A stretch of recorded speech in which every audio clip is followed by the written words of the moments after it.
Hi, and welcome to FPL First, giving you the latest news, reviews, and social views on everything English Premier League and Fantasy Premier League. Welcome to this Game Week 10 preview. I will be talking about all the fixtures this game week. I'll also be talking about potential captain picks, and also I'll be going through, in my opinion, the best rated striker under 7 million, all coming up.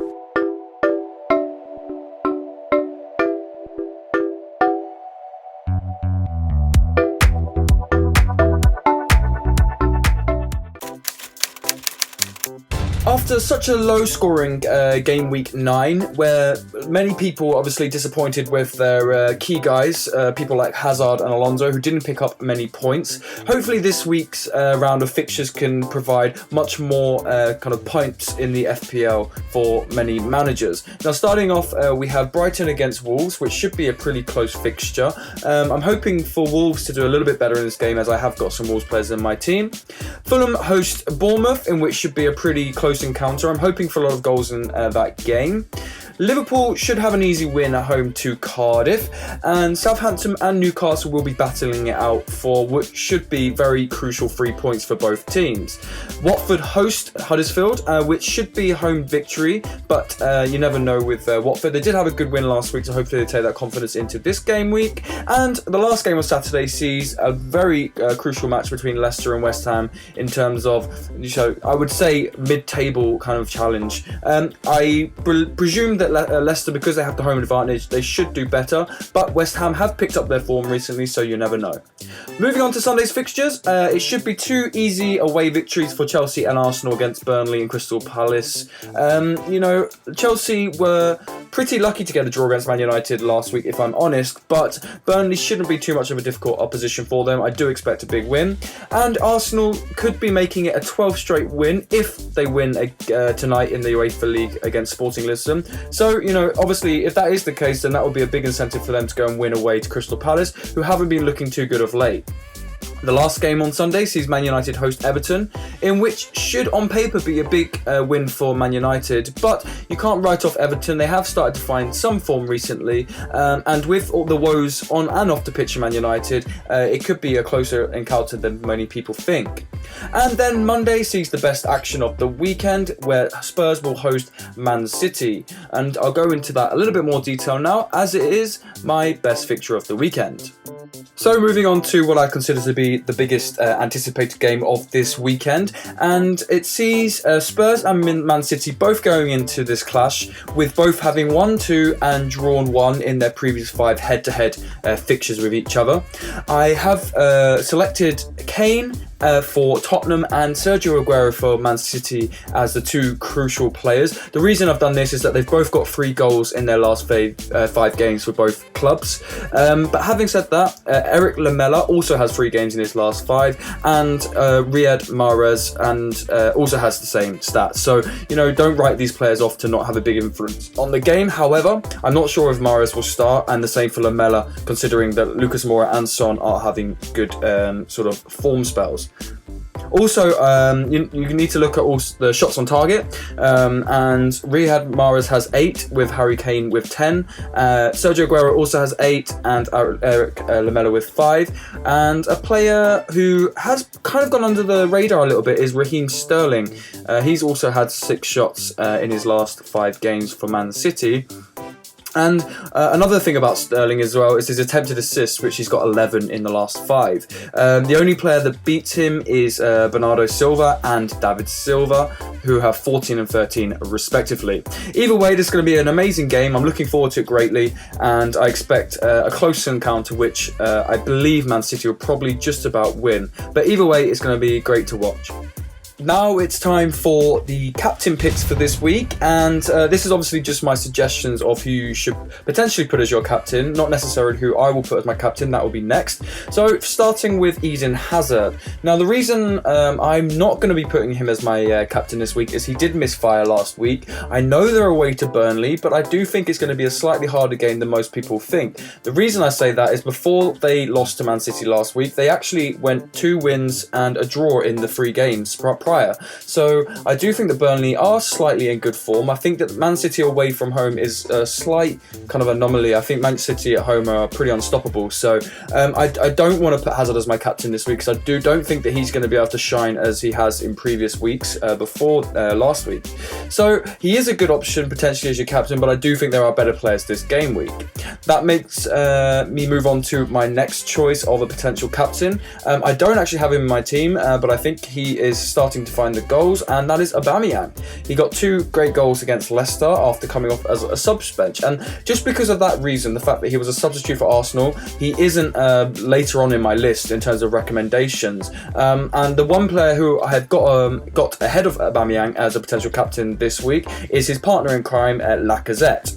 The reason being is that Lacazette has been starting every single game for Arsenal. He's got that central attacking, striking role that he wants. Normally Aubameyang plays in that role, but Lacazette has made it his under Unai Emery. And so that for that reason alone, I would start him as your captain. Having said that, he did have 2 clear-cut chances last sort of week against Leicester, and he did fluff both of those chances. So, between Aubameyang and Lacazette, it would be a bit of a toss of a coin, but it obviously would depend on who you have in your team.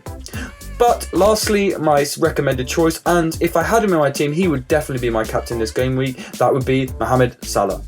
He scored 2 goals in the Champions League the other night, and he is looking back to his usual self. With Cardiff at home, it should be a pretty easy fixture, and it'll be interesting to see if he can get another brace in this game. I unfortunately can't get him into my team because I'll have to make about 4 or 5 substitutions just to be able to afford him back into my team.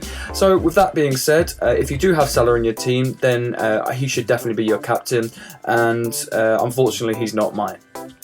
So moving on to who my captain is for this game week, and you're probably going to be a little bit surprised of my pick, but I'm going to be going with another Liverpool player, and not Mane, not Firmino, but I'm going to be going with Andrew Robertson. And you're probably thinking, why are you going with a defender? That's a stupid idea. And yes, I agree, it is a massive risk to go with a defender as your captain, especially because the main points come from clean sheets. But I do feel like Liverpool at home have made Anfield a bit of a fortress. I think Cardiff don't have enough firepower to get a goal against them, and I really think that Robertson has great opportunity to get forward, attack, and get in those positions where he's been so good at creating assists this season. So for that reason alone, and the fact that I don't really have any other standout player in my team who could be captain, I am going for Andrew Robertson as my captain this game week. However, like I said before, this is kind of special to my team, and if you have any of the previous players in your team, I would definitely go with them ahead of Andrew Robertson. So moving on to my team for game week 10, and I'm going to be starting with Joe Hart in goal. It was a bit of a sort of mix-up between him or Hennessy as my goalkeeper this game week. Neither is a good option, but on the surface of it, Burnley at home, they had pretty good results before Man City away at home, so for that reason alone, I've gone with Hart in goal. I'm hoping that he will be able to get us quite a few saves and potentially a penalty save. Hopefully not from Hazard and from some other Chelsea player. That would be great. Moving on to my defence, like I just previously said, I do have Robertson in my defence as the captain for this game week. I'm also going to be going with Alonso and Doherty. I took out Mendy this game week just because I think that Man City away to Spurs means that they have a very likely possibility of conceding a goal, and I don't think the Spurs are going to afford Mendy the kind of space that he got in the last game week against Burnley. So my back three is looking at Robertson, Alonso and Doherty, and hopefully Alonso can get back in the points this game week with a clean sheet.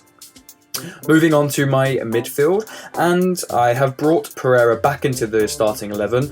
He actually got 8 points last game week, and I unfortunately had him on my bench, so I missed out on those crucial points. However, I brought him back for this game week, and I hope that he can maintain this good form going into game week 10.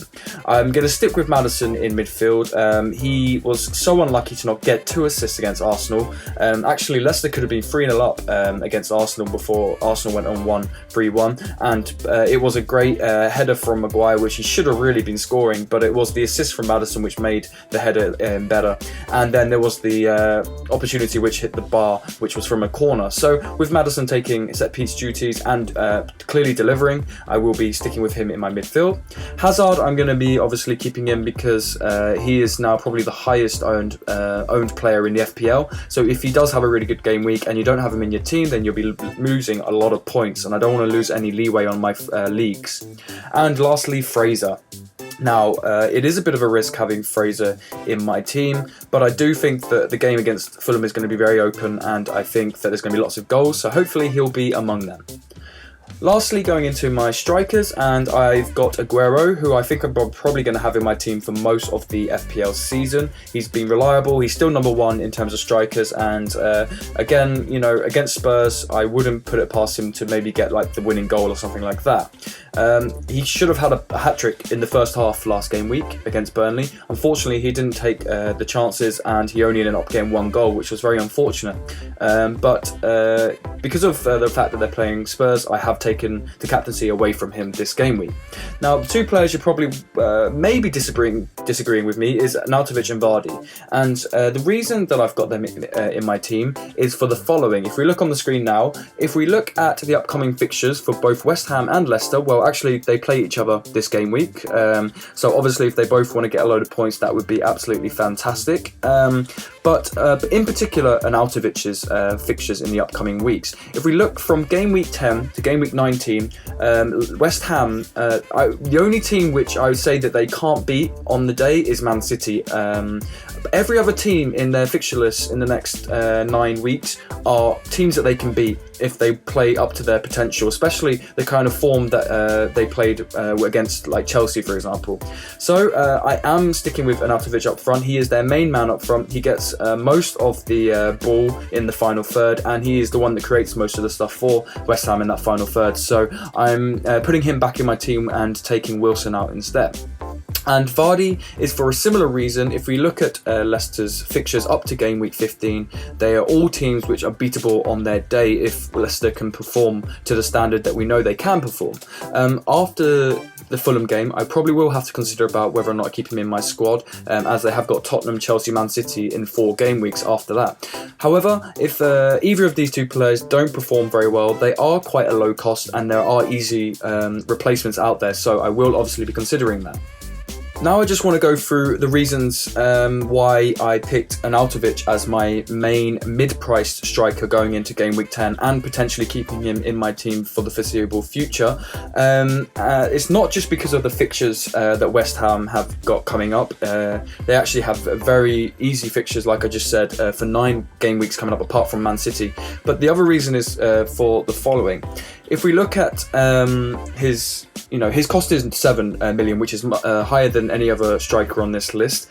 But he's only played 327 minutes. And these statistics, by the way, are from game week 5. So they're the last 4 game weeks. He's got 2 goals, 1 assist, and both of them, have come from inside the box. He had 13 shots with 7 on target, which is only, the shots is only second to Mitrovic, but in terms of shots on target, it's the highest in this whole group of players. Yes, if we're looking at just goals, King is number 1 on this list. But, I think that you need to look at his game time compared to that of Arnautovic in terms of, kind of who's getting more threats on, the opposition goalkeeper. And clearly Arnautovic is a much more clinical striker in front of goal, considering that he's got 7 of those shots on target.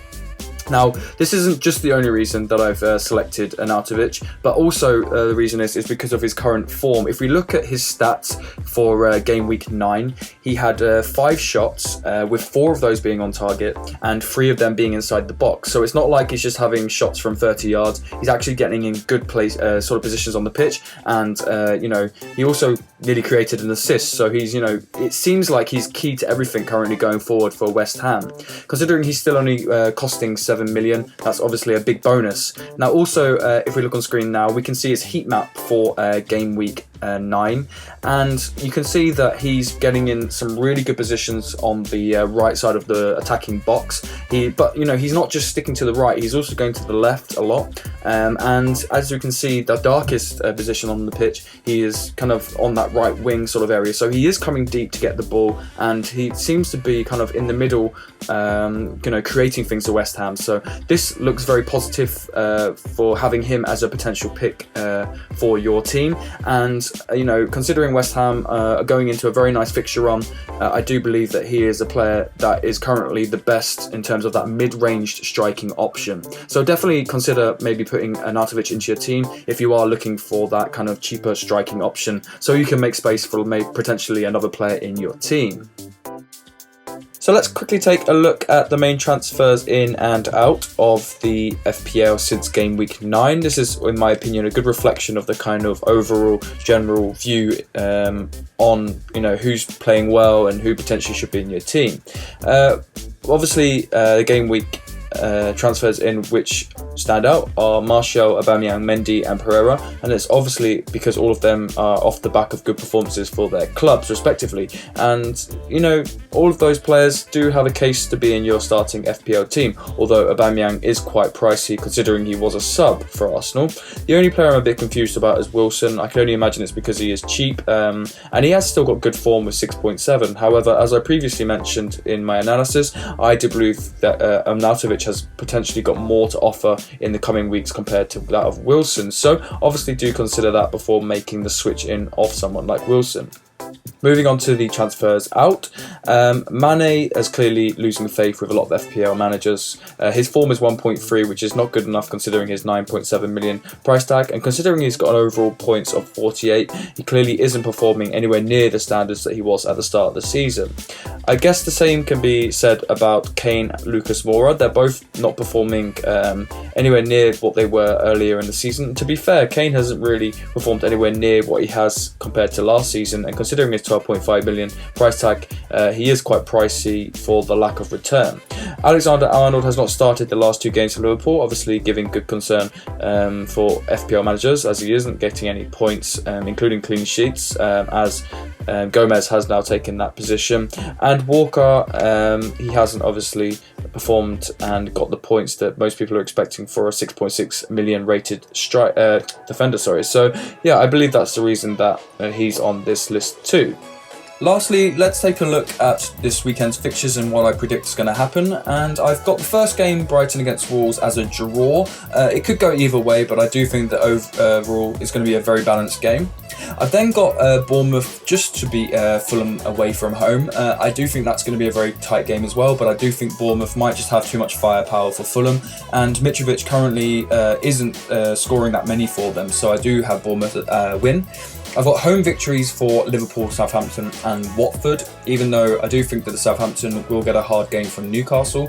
And then I've got a draw for Leicester and West Ham at the end, and I hope it's a very high scoring draw, so I get points from my strikers.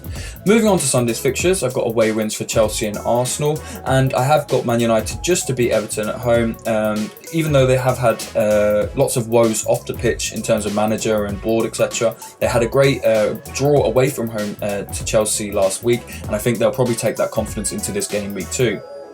Moving on to Monday's fixture, and probably the best fixture of the weekend, see Spurs hosting Man City, where I do have Man City just to win by maybe 1 goal, maybe 1-0 or 2-1, and I do feel like that will be the overall score. I do think it's going to be a great game, and I'm really looking forward to it. So wherever you're watching the game and whoever you're watching it with, I really hope you enjoyed this weekend's football, and let's hope that this game week has a lot more points than the average low score that we saw in game week 9. If you are still watching this video, thanks very much, and if you could crush that like button, that would obviously really help support the channel. Let me know that you're enjoying my content and help me to have the motivation to keep going. If you aren't subscribed to the channel, obviously, if you want to see more content like this in the future, then you know what to do. Hit the subscribe button, hit the alert button so that you get an update of when I upload my videos. And obviously, if you want to see more content like this, I will put some links in the screen down below just now. So obviously, check them out if you want to see some of the other stuff that I do. Anyway, my name is Joe, and this has been FPL First. Thanks for watching.